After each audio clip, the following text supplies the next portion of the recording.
ইকুয়েশনটা দেওয়া আছে 16a plus 16b equal to 44 হলে এ আর বি এর মধ্যে কী বের করতে হবে? গড় বের করতে হবে।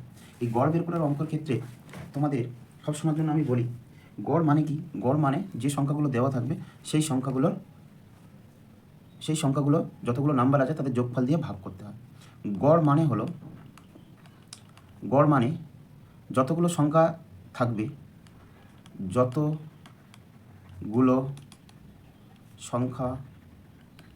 থাকবে সেই সংখ্যাগুলির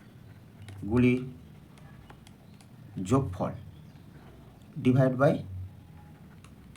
নাম্বার অফ সংখ্যা।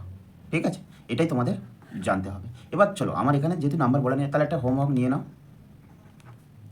1 + 2 + 2 3 4 এর সংখ্যাগুলির গড় কত? সংখ্যাগুলির এর গড় কত, বা সংখ্যাগুলির গড় কত, এটা তোমাদের হোমওয়ার্ক। যে অঙ্কটা তোমাদের বলে দিয়েছি দেখো, বলছে 16a plus 16b equal to 45 হলে এ বি এর গড় কত হবে? তো আমার কি করতে হয়? সংখ্যাগুলো কী কী দেওয়া আছে? এ দেওয়া আছে আর বি দেওয়া আছে। তো এখান থেকে 16 কমন যায়, 44। এখান থেকে তাহলে কী হবে? a plus B equal to 44/16 কত দিয়ে যায়? 3 দিয়ে। তাহলে আমার a প্লাস বি কত হয়ে গেল? 3। কটা সংখ্যা আছে? একটা, দুটো। তো দুটো সংখ্যার যোগফল বাই 2 করলে কত হচ্ছে? সেটাই হচ্ছে এর গড় না? তোমার 1.5। এটাই হয়ে গেল রাইট অ্যান্সার।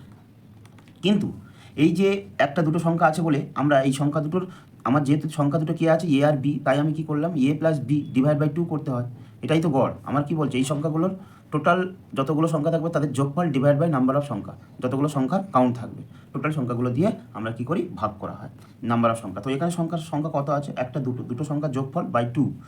ঠিক আছে, সেটাই হচ্ছে তার গড়। এটাই তো আমার উত্তর হয়ে গেল 1.2, মানে আমার এর দাগে হয়ে গেল রাইট অ্যান্সার।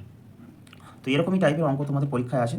তোমাদের এগুলো সবসময়ের জন্য অল কম্পিটিটিভ পরীক্ষার জন্য এই অঙ্কগুলো থাকে। অল কম্পিটিটিভ এক্সামের জন্য, যারা বিশেষ করে আরআরবি গ্রুপ ডি এক্সাম দেবে তাদের জন্য। ঠিক আছে, আর এসএসসি জিডি যারা দেবে তাদের জন্য, আর এসএসসি জিডি যারা পরীক্ষা দেবে তাদের জন্য। ঠিক আছে, চলো নেক্সট।